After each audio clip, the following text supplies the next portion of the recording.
All right, guys, before we move forward, any questions from the last tutorial? You probably already received the email regarding the delayed deadline for that homework assignment.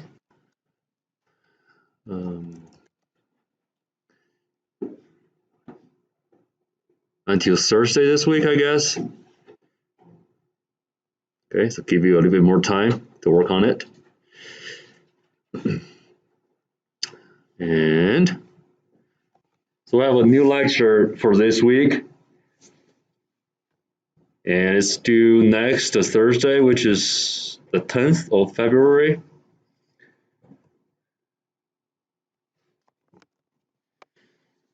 Okay, a lot of stuff in this tutorial. It's pretty long.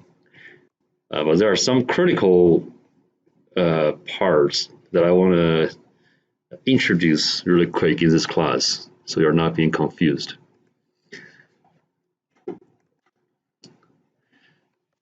I'm not expecting you guys to remember what is a two's complement. So let's go through it first.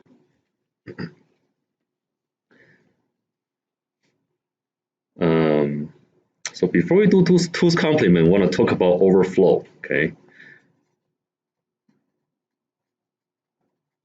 Overflow in two's complement.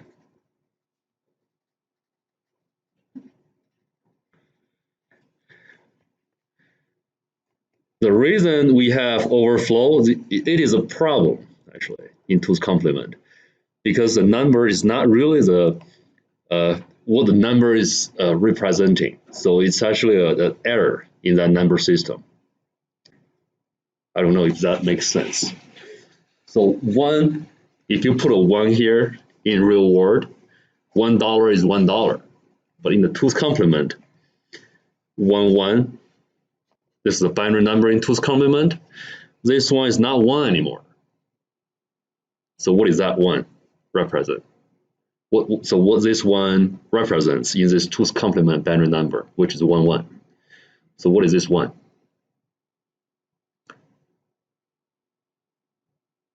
Huh? Negative what?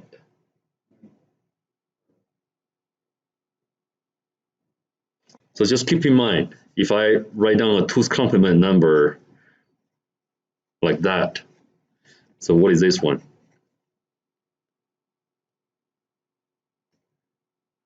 So it's actually very easy to remember, but I understand it's been a while to forget it. The MSB in the two's complement number, binary number, is always negative something, negative of that number. So in this case, 1, 0, 0, 0. So what is this 1 here? It should be 8, right? But now it's not. It's negative 8. Just keep in mind. That's in two's complement. But you know that it's not. It's just a 1. If you write down a binary number 1, 0, 0, 0, it should be 8. But now it's not. It's just following the rule. So that's why we follow that rule, follow that pattern. When you are doing the addition, subtraction, you are getting errors. Not always, but just whenever there's a overflow, there's an error. And that overflow is not carried out. Just keep in mind. I'm going to give you examples to show you what are they. They're very straightforward and simple. And just follow whatever I'm going to introduce here, the rules. Very simple. You'll get no errors, no issues in the future. It's very simple and straightforward. Okay. Just keep in mind how to find out the negative number from the positive number in two's complement binary number system. For example, 0, 1, 1. So what is this number here? No, 3, right? This is 2, this is 1, so 3. And it's plus 3, it's positive 3. No doubt here, right? Okay, in the two's complement number system, you got a 0 here. So this 0, if you got a 1 here, if you got a 1 here as this bit, it's negative what? Negative 4. But you don't have a 1, so it's 0. So it's a positive number instead of a negative number. Does that make sense? Just follow. Don't think about why, because it's not making sense. It's not the real number in real world. Just following the rule. Okay. If you have zeros in front, it's going to be a positive number. You have a 1 in front here, in front of the number, it's going to be a negative number. Why? Because 1, 1, 1, this one is negative what? Negative 4. And this is 2, this is 1. This number here, this MSB, definitely has a larger absolute value. So that's why when you get a negative number over here, you add them together, you are getting a negative number overall. Does that make sense? Okay, if whenever in the 2's complement binary number system, whenever the MSB is 1, it's going to be a negative number for sure.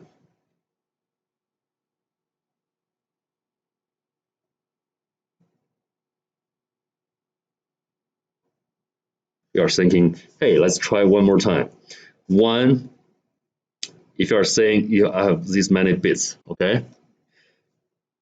And I just want to make all these, the rest of the bits to be as large as possible. I just give them all 1s, and let's see if this is still a negative number. All right, let's see. So what is this number here? It's 2 to the 4th power, but negative. So what is that? Negative 16, okay?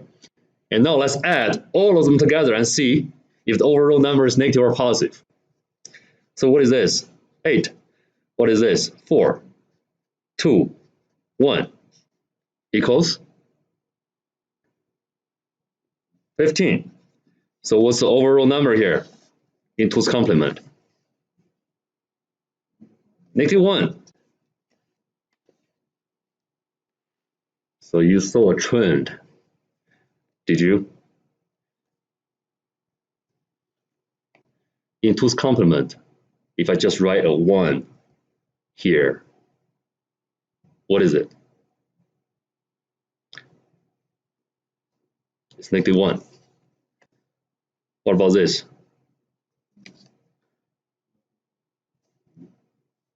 Wait. Yeah.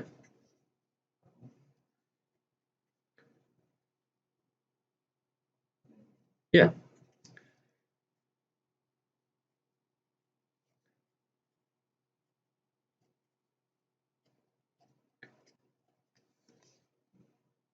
A million 1s.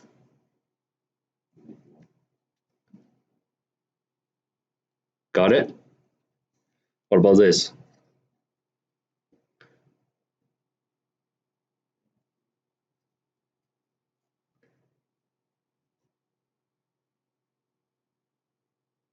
Negative 4 plus 2.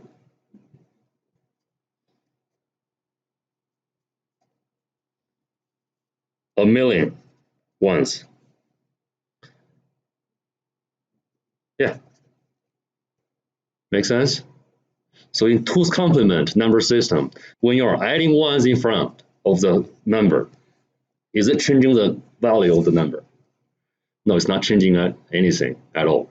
Even though you have a number here like 110111, okay, 2's complement. I don't even know what is that. You have to do the calculation, okay? But before we know what this number is, if I just directly add a 1 here, am I changing the value of the number? No. I'm going to verify it. So what is this number here now? 1, 2, let's make it easier. 1101, okay? This is negative 8 plus 4 plus 1.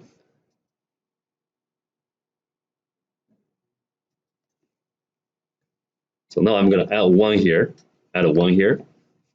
So this becomes negative 16 plus 8 plus 4 plus 1. And what is it? Got it? It's not changing the value of the number if I'm adding 1s in the front for the 2's complement number. All right?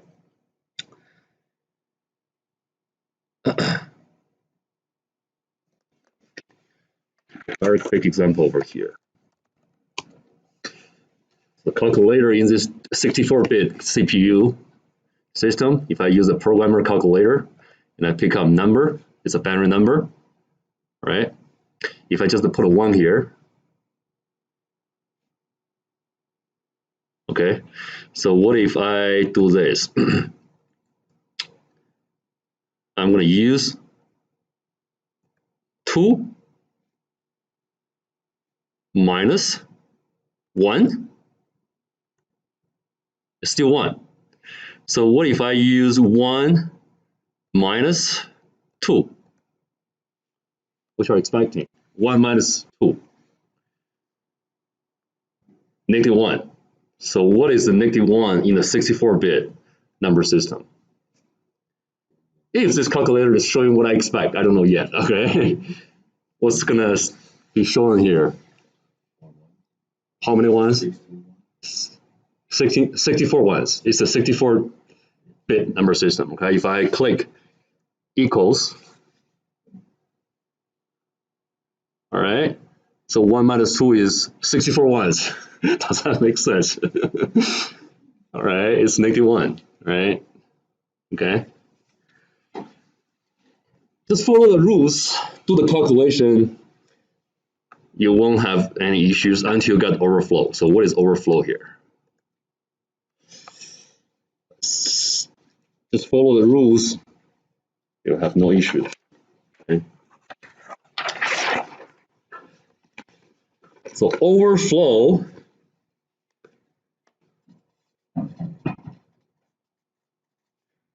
if overflow is detected, there are some actions need to be taken. That's why we need to define it. Whenever there's the overflow or just a simple carry out, there are different actions need to be taken for the adder. So overflow only happens during the following situations. Keep in mind, no other cases, but only a positive number plus a positive number, and you're getting a negative number. Or a negative number plus a negative number, you're getting a positive number, which is definitely wrong.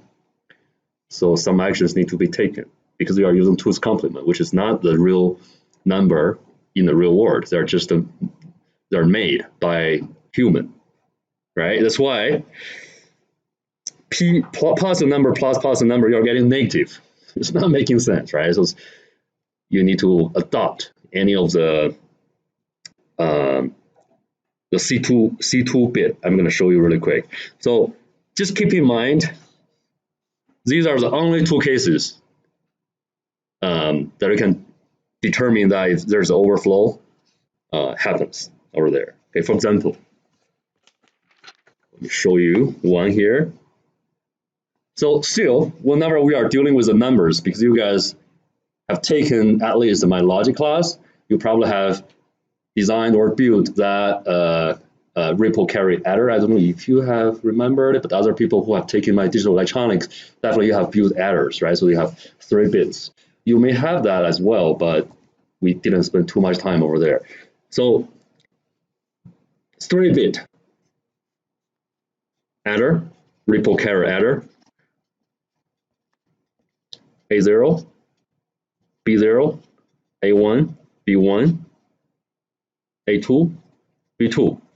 So this 3-bit adder is adding these 2 3-bit binary numbers, right? So it's actually B2, B1, B0 being added to A2, A1, A0.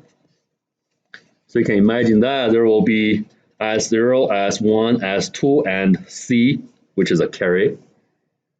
So it's actually a ripple carry adder. So here's C2, here's, you're not counting that.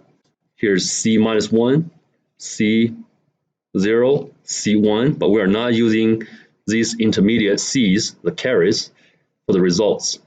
You're only using S0, S1, S2, and C2. And you combine them together to form that 4-bit result for the 3-bit adder. No difference, right? So when you're doing that addition, here's C2. You combine the 4 bits, you're getting a final result for the adder. Any questions here by far? Okay, don't think about the circuit.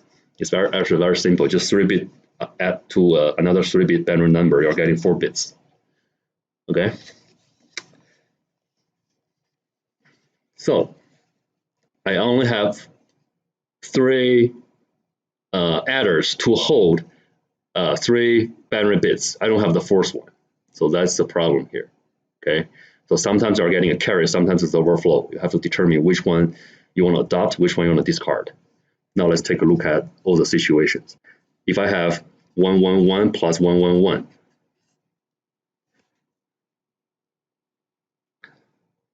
it's an adder, right? It's an adder.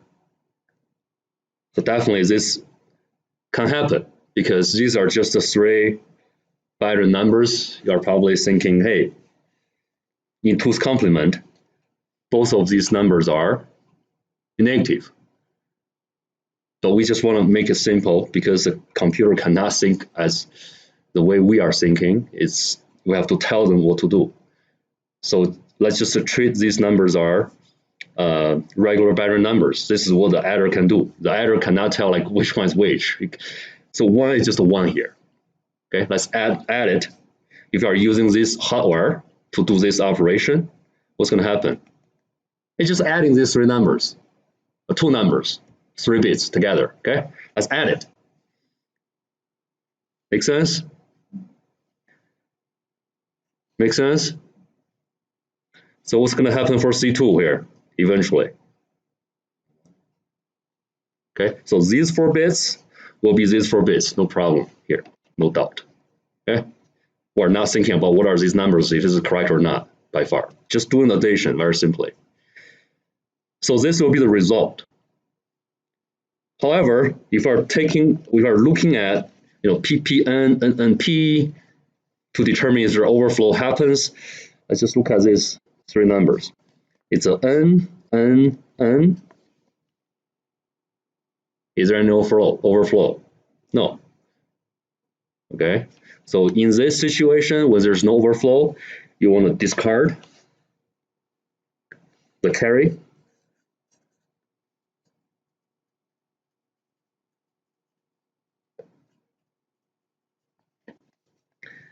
And duplicate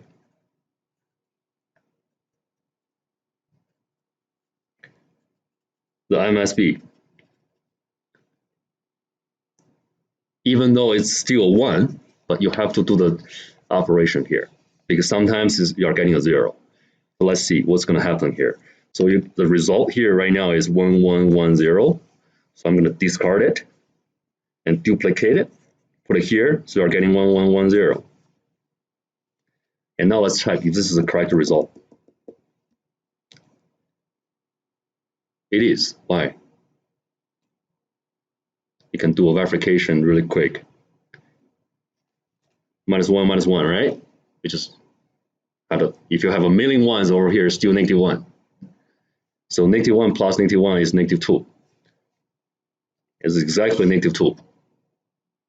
Okay, so by doing that, discard the carry and duplicate the MSB over here, or duplicate S2 and use it as C2, and we are forming a correct result.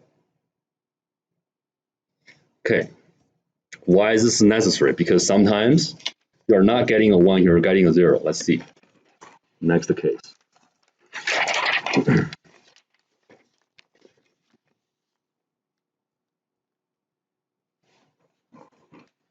One more question. Is there overflow? Is there overflow taking place? Why? Yeah, it's not any of these cases. So it's N, just no overflow. However, for another case, 111, 011, add them together, 0, 1,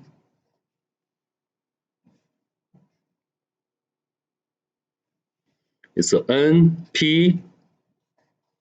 What's the result?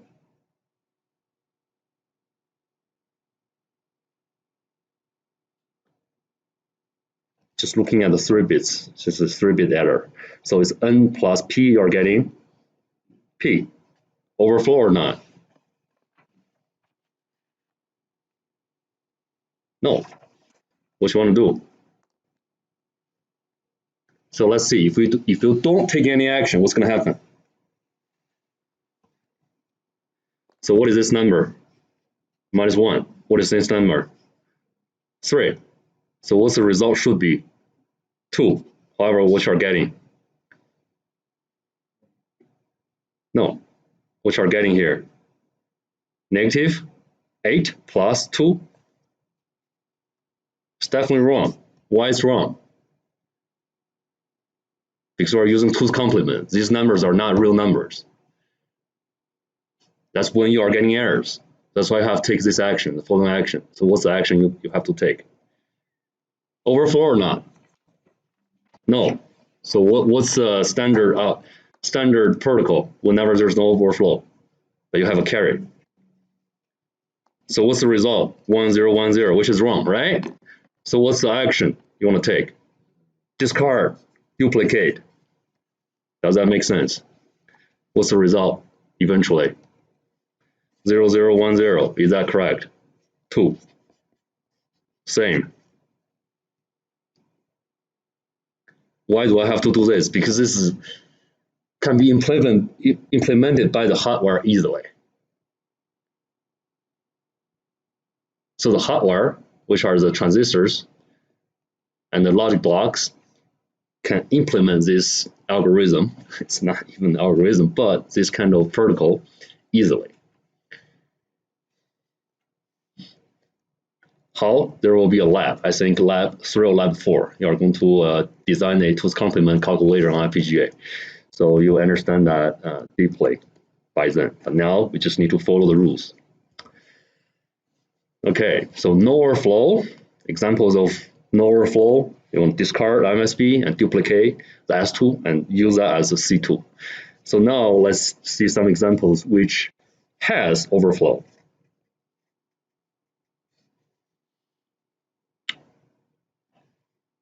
P, right? You're expecting a P. So 1 plus 1 is 0. I'm recording. I am.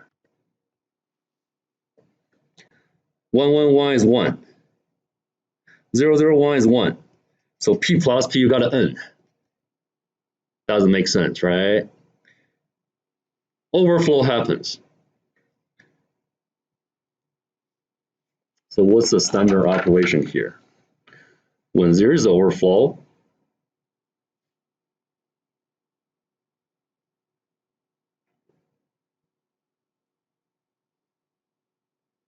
you must adopt C2. So what's the C2 here? According to the adder, what's the C2 here? Do we have a carry here? For 0 1 1 plus 0 1 1. 0 1 1 plus 0 1 1. What's C2 here? You have 4 outputs for the adder, right? For the 3-bit adder. Do you have 4 outputs? Yes. You have S0, S1, S2, C2. Okay? So you can actually probe it. You are getting 4 bits as a result. So definitely have this bit over here, which is 0. Why 0? So there's no carry. It's 0 0 1, no carry. Okay? So what you want to do here, whenever there's overflow, detect it. How do you want to form that 4-bit result? Just adopt C2. Just use it, whatever it is, just use it. So see, you have different operations. Depends on if you have overflow or not. Another example.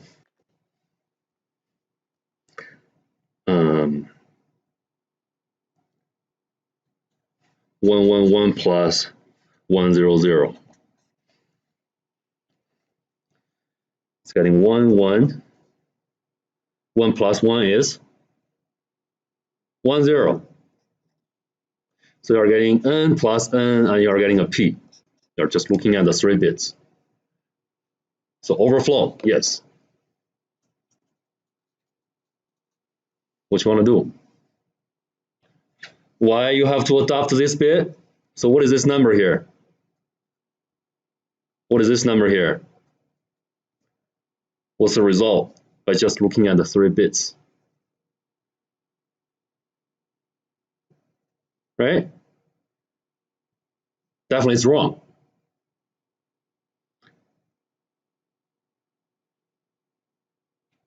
Wait.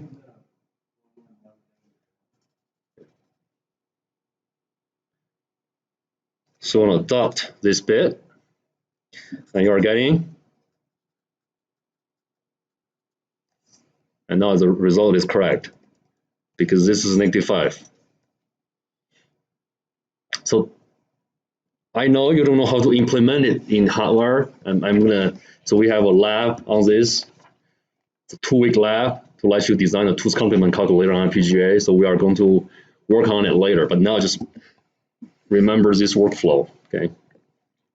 Overflow or not, then you have different operations.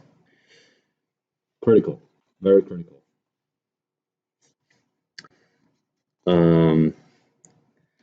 Then let's look at the tooth complement for fractional numbers.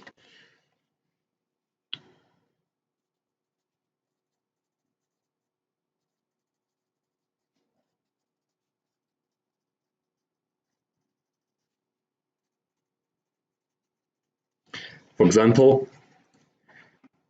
let's just start with some simple numbers. For example, 0, 1, 1. So what's the tooth complement? The negative number in tooth complement. So what is this number? 3. So what is -3? How do we find the tooth complement? We have 2 ways to do it, right? You can start with the MSB. For example, -3 will be -4 plus 1. Okay?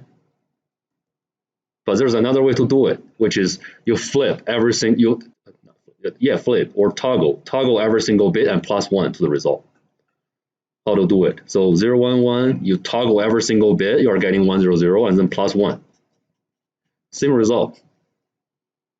Whichever way you want to do. Just need to get the correct result. So if this is +3 over here, this 101 in tooth complement must be -3, right? No problem here. So what about 0.1?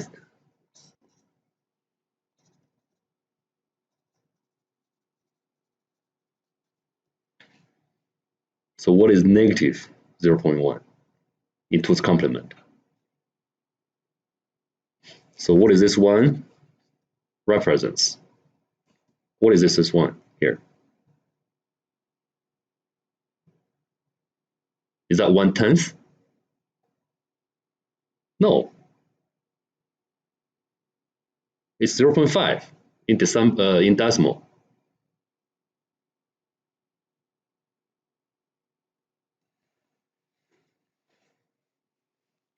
So what is this in binary?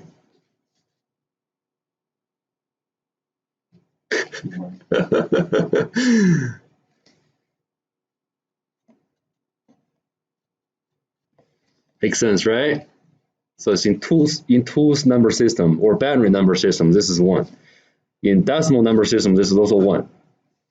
Okay, so 1 is a binary number times 2.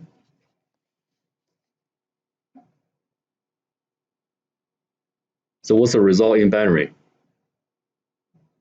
1, 0. Why? Because it's a binary number times 2, you're adding zeros, trailing zeros. So 1 is a binary number times 2 times 2. It's going to be 1, 0, 0, okay? In the binary number system. Does that make sense? So 1 in the decimal number system times 10, you're adding trailing zeros, right? If you have 1, 10 times 10 times 10, it becomes 1, 0, 0 in decimal number system. You can see that 1, 0, 0, 1, 0, 0, but they're in different number systems. So you're adding trailing zeros by time, just times 2 times 2, you're getting 2 zeros. Times 10 times 10, you're getting 2 zeros. for the decimal number. So what if you divide this binary 1 by 2? It's going to be 0.1. So keep in mind, in the decimal number system, times 10, you're shifting the point to the right. Divided by 10, you're shifting the point to the left. Okay? In the binary number system, times 2, you're shifting the point to the right. Divided by 2, you're shifting the point to the left. So 0.1 in binary is what? Is 1 divided by 2. So you're shifting the point to the left, which is 0.5. Okay? So 0.1 in 2's complement, you can follow the same rules to convert it. You can flip every single bit. You're getting 1.0 plus 1, which is 1.1.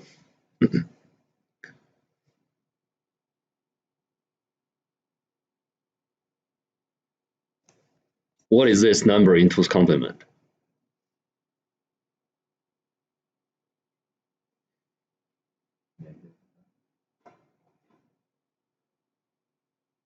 So this number here is not 1 anymore. So what is that number here?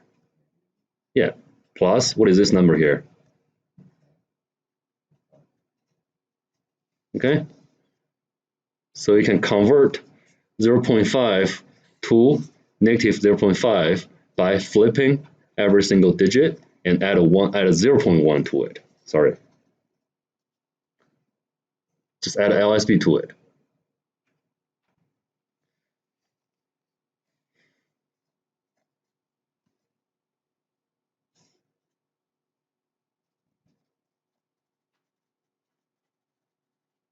So this is definitely a binary number. Same here. Same here. So 0.01, it's a binary number. So what is that value is? What that value is, 0.01. So it used to be a 1, right? Divided by 2, because you shifted the point to the left by 2 digits. So it's divided by 2 by twice. So what is that number? Right? So in 2's complement, what is negative 0.25? That's the question here. Flip every single digit. No, sorry, 1, 0. 1.10. Okay, 1.10 plus 0.01, which is 1.11. And now let's verify it. So what is this number here? Negative 1. What is this number here? Positive 0.5. What is this number here? Positive 0.25. It's exactly negative 0.25. So this rule here, flip and add 1 to it, 1 LSB to it, works for fractional numbers as well. Okay. Clear on these things? Great. Any questions?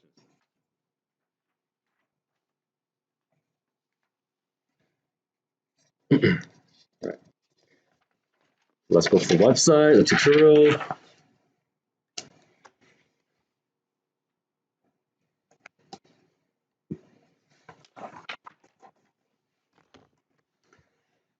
Start from the very top.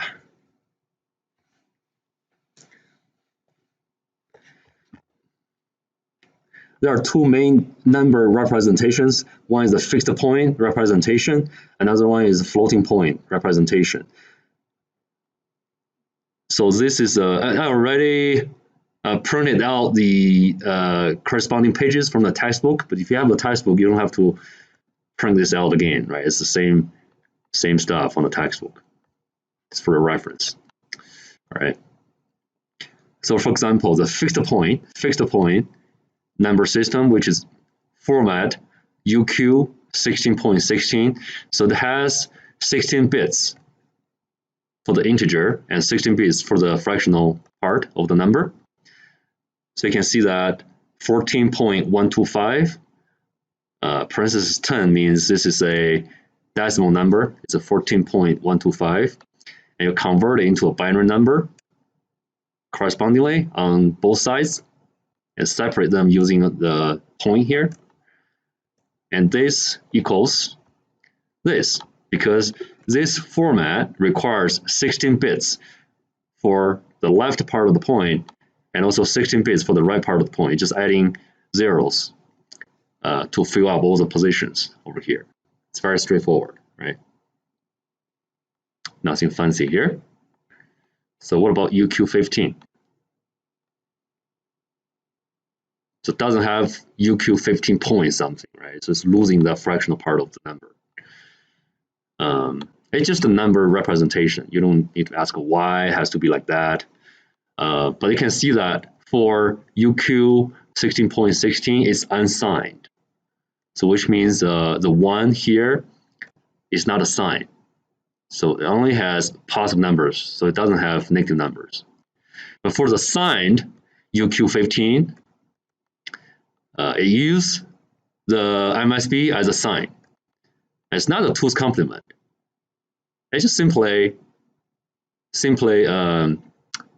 use a 1 if it's a negative number and 0 if it's a positive number, and use the rest 15 bits to represent the number here, which is 14. You can see 14 is still here, and all the zeros are not being used until the MSB is being used as a sign. If it's a negative number, it's going to put a 1 here. If it's a positive number, it's going to put a 0 over there.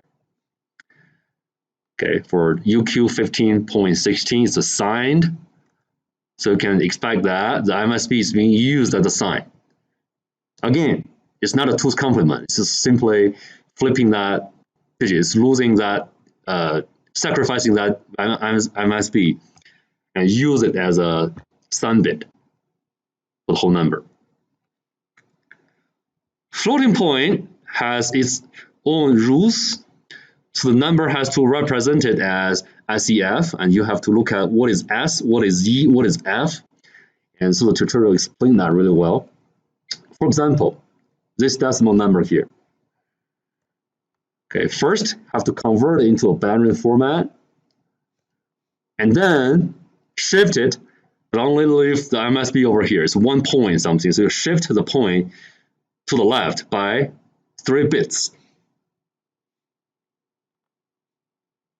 Okay, so that's why I have to times 2 to the third power to recover it. It's not, you are not changing the value of the number. So this number becomes part of E here. You don't need to ask why. It's just the rules over here for the floating point. So this number here will be added to 15 to make up that E being used for the floating point number, and why you're adding 15 to it, because according to the rules over here, if you look at the table, we're using the half format, the half precision. So the exponent bias is 15, and you'll see why we have to use, we need a bias. But here, just remember that whatever the exponent is, you need to add it to 15. Let's go back to here. If you look at the number again, since we shifted the point to the left by 3 digits, that's why I got a 3 here. So 3 plus 15, you are getting 18, and you convert 18 to this binary form. So this becomes E. So 10010, 10010 is E. And how many bits are allowed for E in this format? 5. Why? Just look at the table. It's already defined that you can only have 5 bits for E. So that's why 18, you have all different formats. For 18, you can use 1,000,000 bits, but you're only allowed to have 5 bits for E. So what is F? all the rest bits over here will be F, but you have to add trailing zeros to make up the 10 bits for F. So the 10 bits is the length of F. It's required by the format. Did you get that? So you'll read through this tutorial, you'll find out how to make that floating point representation for the number. And so you have E here, you have F here. So F, this is exactly the fractional part up here. Since you only have six bits, so I have to add 4 more bits, trailing zeros, to make it happen, to make it 10 bits, which is required by the format. Okay. So this is E, this is F, and you need a 0 in the front as S. So S is a sign bit.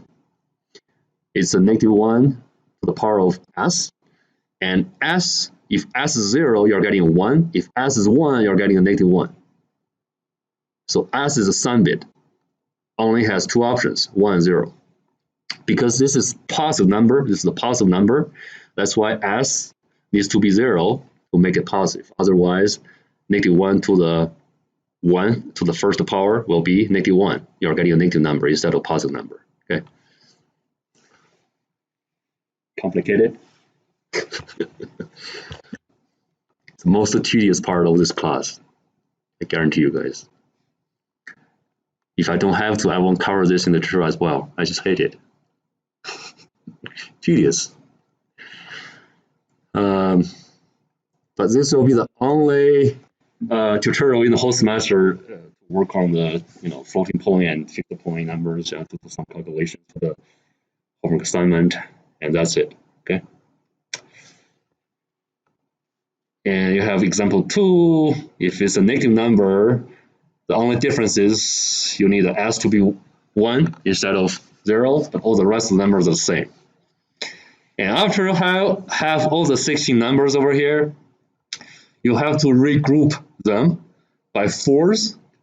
All right, so you see the 16 bits, you have to group them as 0, 1, 0, 0, and 1, 0, 1, 1, and 0, 0, 0, 1, and 0, 0, 0, 0. And then have the hex number written down here. That's the final result for the floating point number. Very similar if it's a negative number instead of the positive number here. So the only thing is being changed is the S bit, and eventually the hex number is a little bit different compared to this one. So what about the fractional number? A number which is smaller than 1. How to convert into a floating point? Use a half precision format. The same format we have been using. Okay, and this is the only format we're going to use for floating point numbers. Keep in mind. So 0.125. How do you convert it into its floating point format? First, shift the point to the right. This is actually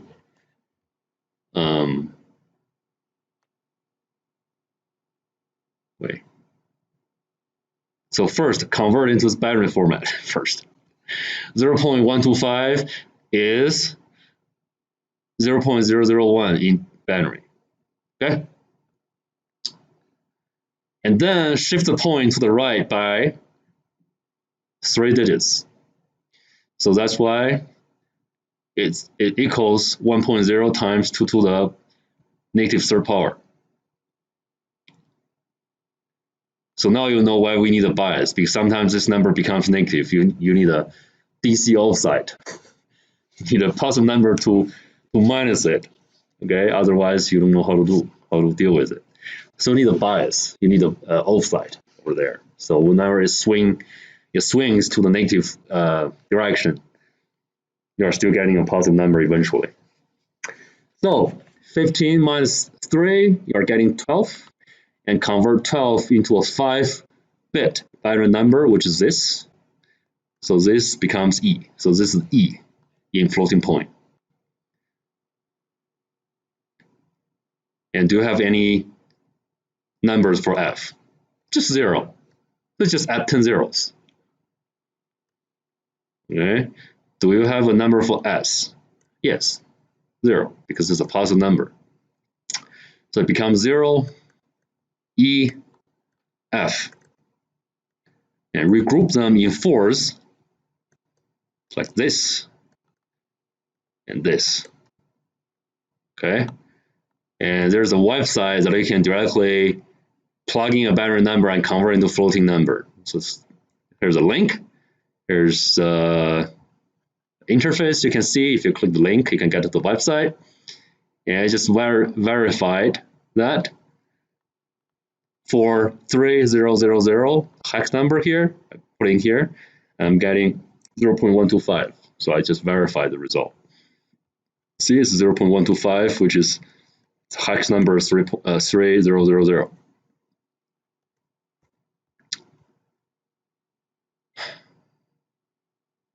Now you can convert an arbitrary number, whatever it is, into the floating point format.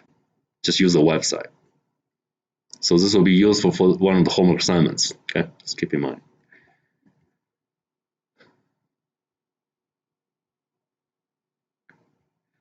And one more thing, you probably want to make some notes. Just keep in mind, it can be very confusing. So for the fixed point addition, the example is being used in the textbook. So whenever it comes to UQ 8.4 format, it's letting you use the two's complement. Just keep in mind, it's two's complement whenever it's UQ 8.4. And whenever it's other format like UQ 15.16, 16.16, these are not two's complement. It doesn't matter actually, but the textbook is asking you guys to do it that way, which is fine. So one of the homework assignments will have to take this in consideration. That's why I just let you know. Whenever it's 8.4, UQ 8.4 format, which is 8 bits for the integer and 4 bits for the fractional part, you have to consider that number as a two's complement. All right. Floating point addition, and I give you a couple examples. So the key point here is before you add the two numbers together, you must convert them into the same. It's especially for E. Okay, for E. So I have to keep the exponent here to be the same before I do the addition, which makes sense. Okay. So read through this tutorial. I guarantee you that it's gonna make a lot of sense after read through it. So see, fixed point subtraction UQ 8.4. So I have to use two's complement for negative numbers. Just let you know. Let's look at this first example over here. How do we do two's complement subtraction? Okay, if you have this decimal number minus this decimal number, you have to convert them into two's complement first. So this is this binary number first. So that's why you see a negative number over here, because it is actually this plus negative this. Okay, so subtraction is addition, but it's adding a negative number to it. So it is equivalent to this plus negative this. Okay, so now the task is to convert this negative number into its two's complement. So you can use the adder to make the operation, add this negative number to it. So what is the two's complement negative number for this binary number here? I just showed you on the paper how to convert the integer and the fractional number into its two's complement. Okay, so if you forgot how to do it, refer to the recorded video and notes to figure it out. And also I showed you the process of that operation as well, and try to walk through this example to understand what's going on over here.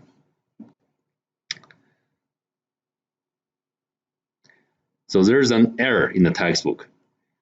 I think the author of the textbook is not very clear on what is overflow is. It's using a carry as an overflow, but actually it's not. So you guys are very clear on what is overflow, right? It only happens when you have PP and the result is N. And whenever NN, the result is P. So these are the only two cases it's possible to get overflow, but not other cases.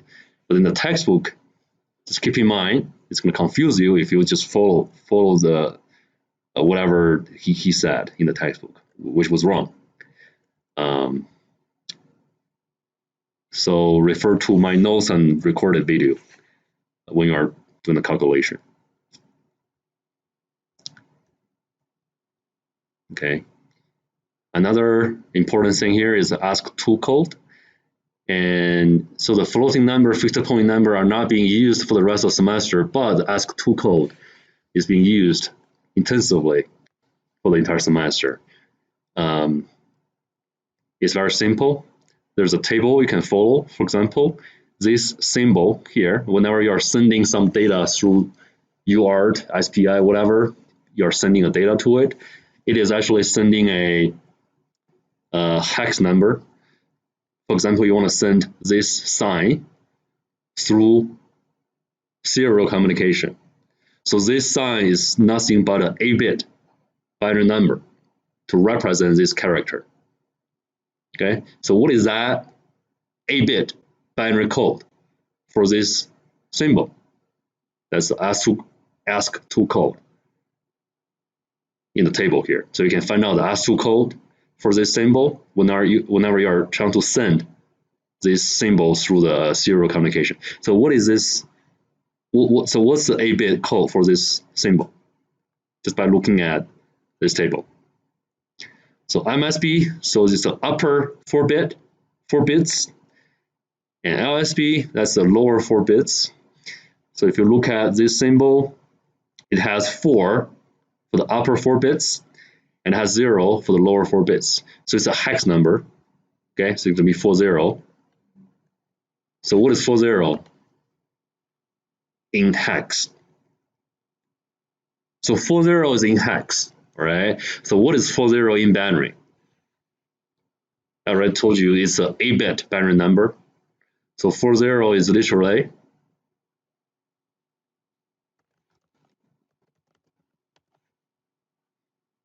so 40, 4 bits for each hex digit over here. So it's 1 0 0 0 0 0 0 0. Really? No. This is 8. This is not 4. So what is 4? 0 1 0 0, right?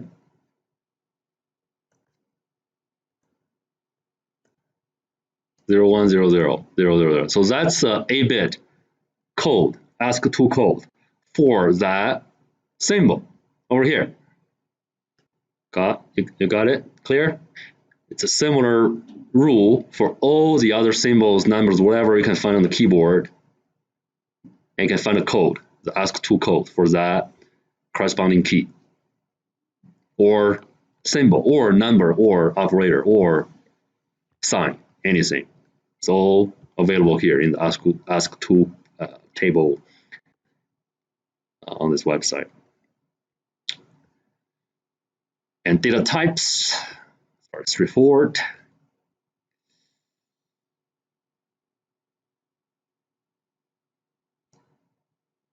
So octal 6'075.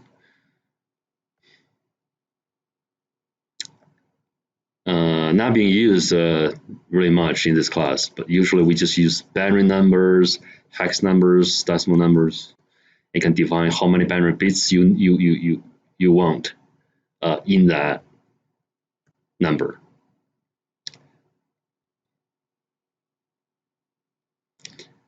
And for this example, whenever you are declaring a variable which has more than 1 bit, for example, this one has 7 bits, you can define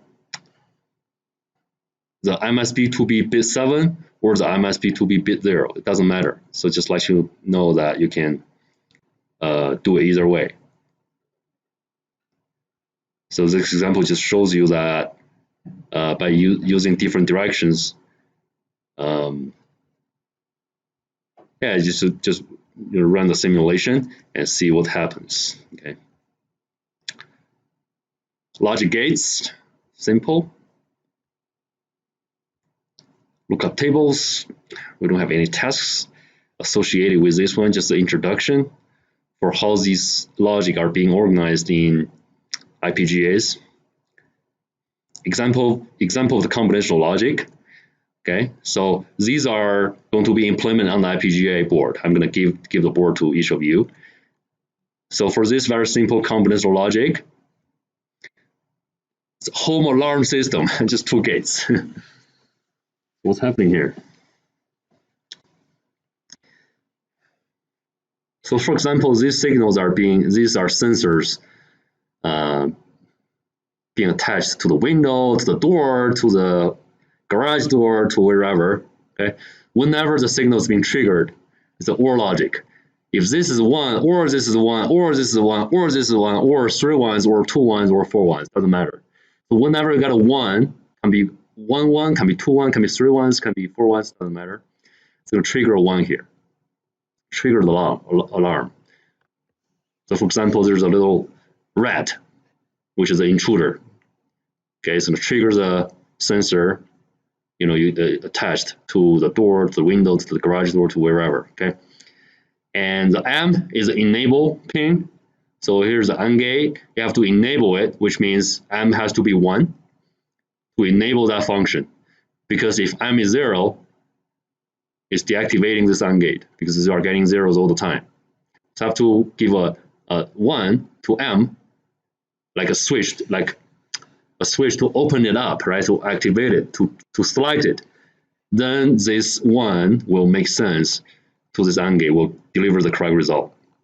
So for example, you can attach a buzzer, whatever you want to attach to here, and it's going to trigger that alarm or signal. Can be LED, can be anything. So you can definitely build that module in IPGA, in Verilog. It's just a very simple combinational logic like this. And this Verilog code can describe this logic thoroughly. Okay, so that's why this is equivalent to this. And now I need a test bench. Keep in mind, now the test bench is different. The test bench is a real world hardware. So that's why here's a test bench. So the switches, LEDs, you cannot change the name of it because these names are exactly the names shown in here. You have to download it, and you can see that this, download the package, you have to add the constraint file, which defines the connections of the names to the physical wires. Keep in mind, physical wires on the IPGA board. So I have to add this constraint file to your design. So let's open it up and see what's going on in this constraint file.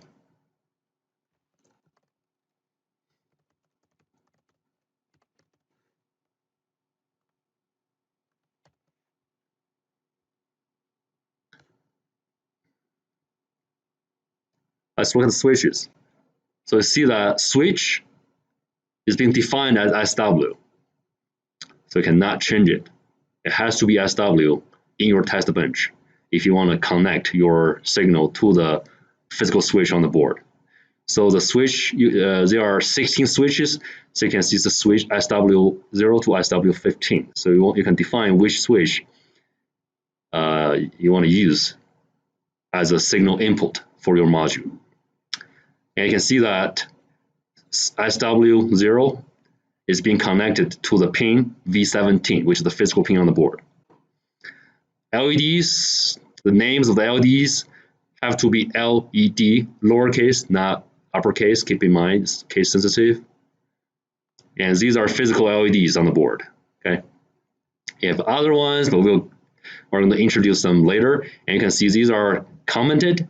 So in the future, if you want to use them, you have to uncomment all these lines in order to use them. And let's come back to the website over here. So the test bench now, or the top module, which is a test bench, is a little bit different from the ones you used in tutorial 1. See, you have signals in the parentheses. In the past, you didn't have signals over there. And you have to define the switches as inputs and LEDs as outputs. Okay, these are physical switches, physical LEDs. And you want to look at the LEDs to see the results. And you want to switch, turn on, turn off the switch to deliver signals as inputs to the module. So you have 15 switches, but you're only using how many of them? 5. The lower 5 switches. What about this one? Yeah, so we only use the right-hand side LED. So 0 to 0 is still 0, just 1 bit. And now make the connection. So home alarm has to be exactly the same name here in order to instantiate it. Make sense? And then name it as UUT. It doesn't have to be UUT, it can be anything, but you just make a name. You have to name it here. And then make the connections. So A, output A is being shorted to LED. So that's why the output will show on the LED, so you can see it's on or off to see if the alarm is being triggered or not. Okay? And the inputs, S0 to S3, how many inputs? 4, but we have 5 switches. So I have 4 inputs. These are just signals from the sensors. And you also have a activation line, so you have 5 inputs. That's why you need 5 switches. So you see S0, S1, S2, S0, they are being connected by the OR gates, it's the OR logic, and then parentheses and M. Okay, so I have 4 inputs. Input M, input 0 to 3, S. Now let's make the connections. So the switches from 0 to 3, I want to connect them to S. And switch 4, I want to use it as an activation signal connected to switch 4.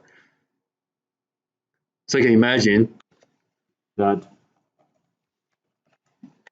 you have a board here.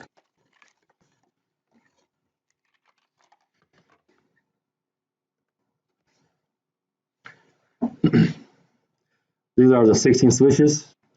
And these are the 16 LEDs on the top surface mount, very little tiny LEDs over here.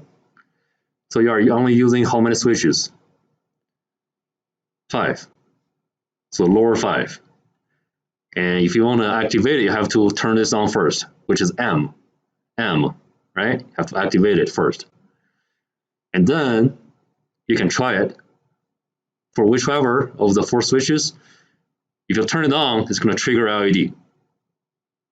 As the alarm will be triggered. So LED here, the first LED here will be turned on. You can turn on 2 of them, it's going to be turned on as well. You can turn on 3 of them, the LED will be turned on as well. However, if you deactivate the system, whatever you turn on here will not trigger the LED. Make sense?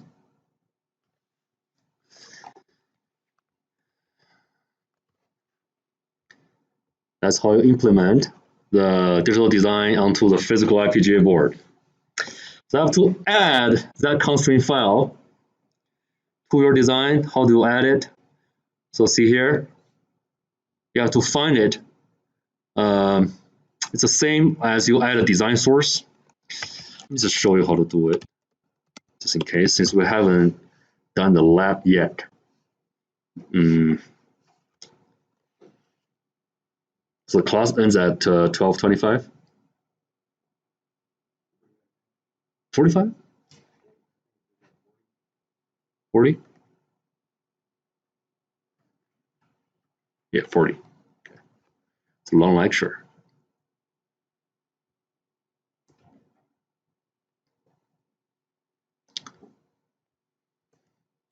So where did I just download that constraint file?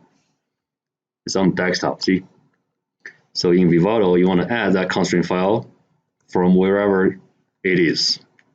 So for example, I keep using that same project file.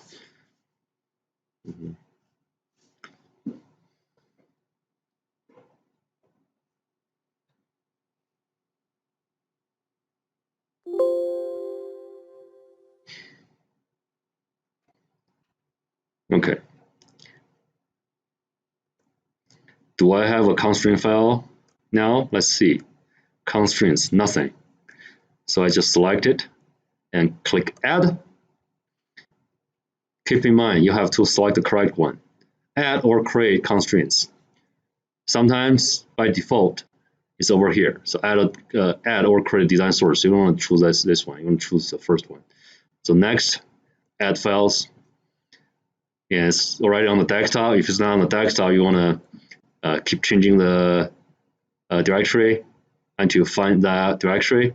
And see here, basis 3 master is a constraint file folder, and it's over here. Double click, finish. So it's being added to it. You can double click, and you can, uncomment these ones if you need to use a 7-segment display, which will be used in the lab, but not this tutorial. Okay, so we only need LEDs and switches. Keep in mind, sometimes if you don't like SW for whatever reason, you don't have to if you have extra time to play with. So you want to change switch to whatever name you want to do, like just your initials, whatever. But you have to change correspondingly in here. So for example, I change all the switches. I'm just changing one here now, okay? To YL, okay? And I have to change all of them to YLs.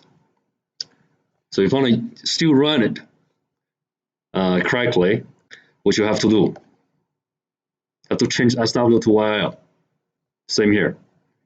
Still going to work, but just not making too much sense, right? Just let you know. Because sometimes you will see other people have modified the constraint file on some YouTube videos and some tutorials, some other examples, and or the project files you can download from GitHub. They have totally different constraint files. I don't know why they have to change the names, but they did change the names. So just let you know it's okay. If you want to use their design, you have to change it back to make it same names as what you have in your constraint file. Okay.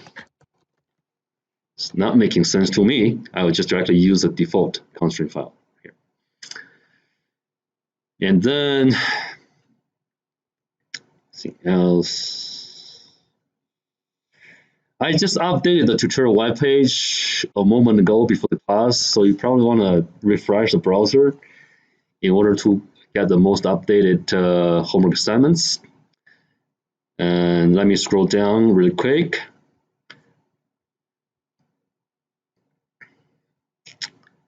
To show you. So you should only have 1, 2, 3, 4 assignments. And that's it. If you have 5, which means you're having the old tutorial, you want to refresh the browser. But sometimes if you refresh, it's still showing the wrong page because that page has been stored in the cache, in the little cache of the browser. What you want to do is Control-Shift, delete, okay? And delete the browsing history, delete the cookies and other settings, and then refresh the browser to get the most updated web page. Does that make sense? Any other questions?